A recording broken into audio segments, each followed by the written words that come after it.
Oke, salam sehat selalu untuk kita semua, salam safety.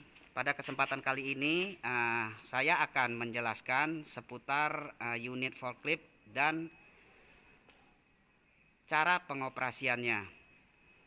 Kita mulai dengan penjelasan-penjelasan bagian-bagian yang ada pada sebuah forklift. Pada kali ini yang akan kami jelaskan adalah sebuah unit forklift dengan merek Mitsubishi. Unit forklift ini kapasitas angkat adalah 3 ton atau 3000 kg. Dan akan saya tunjuk tiang pada bagian depan sebuah forklift. Ini yang dimaksud adalah, atau nama lainnya adalah MAST.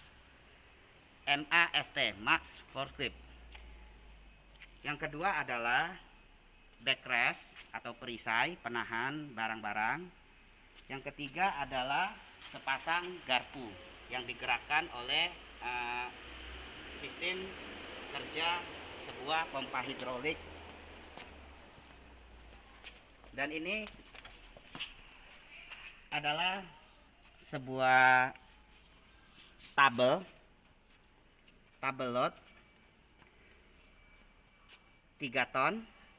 Ada yang 3,5 ton, ada yang 4 ton, 5 ton, dan seterusnya. Ada baiknya setiap operator forklift sebelum mengoperasikan forklift harus mengetahui dulu tabel beban yang tertera pada forklift yang akan dioperasikan. Tabel kedua yang ada pada setiap forklift adalah tabel height atau ketinggian angkat sebuah forklift. Ya, di sini kalau secara tabel dapat kita lihat ketinggian adalah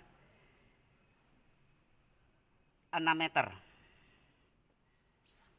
Ya, dan di sini juga ada kapasitas terbagi 3, 500, 1000, 1500. Dalam membaca tabel 500 kg ini dapat kalian gunakan untuk maksimum angkat sampai ketinggian 6 meter.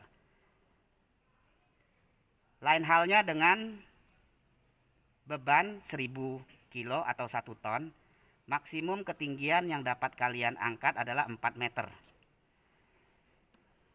Dan jika beban semakin bertambah 1,5 ton, maksimum ketinggian angkat adalah 1,5 meter.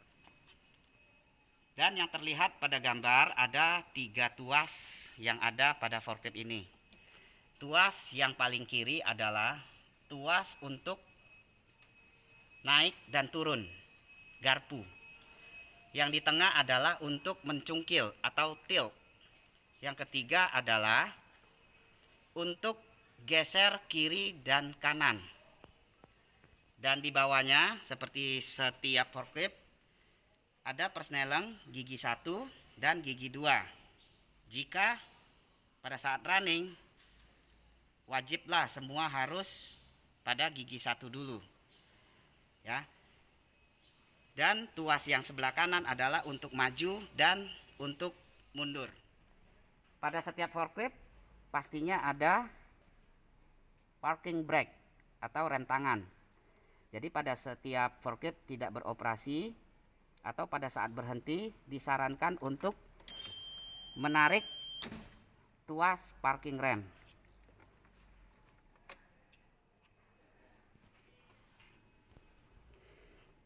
Dan yang saya tunjukkan ini adalah dashboard daripada sebuah forklift, di mana ada beberapa indikator di dalamnya. Angka 6369 adalah walk hour-nya.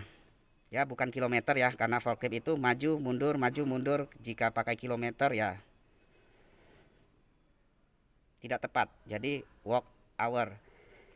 Dan indikator merah pada sebelah kiri itu adalah parking brake yang sudah ditarik. Jika tidak ditarik, padam. Jika ditarik, nyala. Dan indikator kedua adalah untuk sabuk pengaman. Harap untuk semua rekan-rekan operator forklift mulai. Setiap mengoperasikan forklift, duduk di atas jok. Biasakan untuk tarik safety belt. Jika sudah terpasang, indikator akan padam. Dan indikator ketiga adalah indikator baterai. Jika belum dinyalakan mesin, baterai akan menyala. Pada saat kita menyalakan, akan padam keseluruhannya. Mari kita lihat part-part yang ada di dalam cover mesin dan cara membuka. Tuas-tuasnya semua rekan-rekan pasti paham. Pastikan tuas penyangga hidrolik aktif dan tidak bocor. Ya, seperti biasa, sebuah mesin forklift, aki, engine, filter udara, filter solar, hidrolik pump, air radiator, kipas, radiator di belakang, dan secara terpisah pasti rekan-rekan dengan mekanik akan lebih paham. Pastikan untuk daily checklist kelayakan forklift beroperasi, yang utama adalah pastikan air radiator tidak mampet dan tersedia, tidak tekor. Cek oli mesin. Cek oli mesin sebaiknya dilakukan sebelum menghidupkan mesin. Jadi kita bisa tahu kapasitas oli mesin yang ada di dalam mesin. Jika sudah dinyalakan, tidak akan diketahui karena oli sudah naik. Untuk perawatan rutin, dapat dengan kompresor membersihkan radiator dari debu-debu. Dan cara yang paling tepat adalah membersihkan radiator, tidak disemburkan tekanan angin dari kompresor dari searah kipas. Sebaiknya dilakukan dari belakang. Semburkan tekanan angin dari radiator dengan spray supaya debu-debu keluar lagi. Dan yang dimaksud dengan counterweight dalam sebuah unit forklift adalah bagian belakang adalah berbentuk material baja atau besi padat, termasuk rangka-rangka, atap, jok, dan bodi keseluruhan adalah counterweight sebuah forklift. Saatnya kita mengoperasikan forklift. Seatbelt dipakai, naikkan dulu garpu. Nah, tentunya dengan masuk gigi 1 dan tuas untuk maju. Dan sekarang netral dan pasti menarik tuas mundur. Ingat, alert untuk reverse atau mundur harus ada sound untuk mengingatkan rekan-rekan pekerja yang lain bahwa forklift sedang mundur. Ya, kita lanjutkan dengan mengoperasikan garpu untuk naik.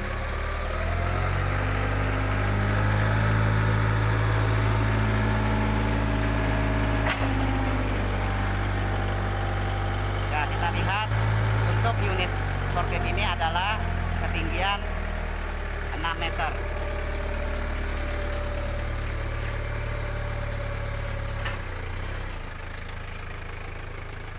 Ya, coba untuk diungkit ke dalam.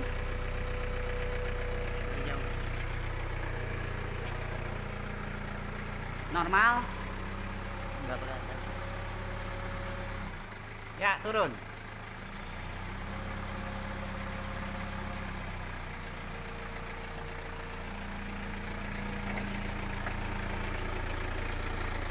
Dan yang harus kita perhatikan, checklist juga, pastikan rantai mas, rantai angkut harus dalam kondisi prima dan ada pelumas.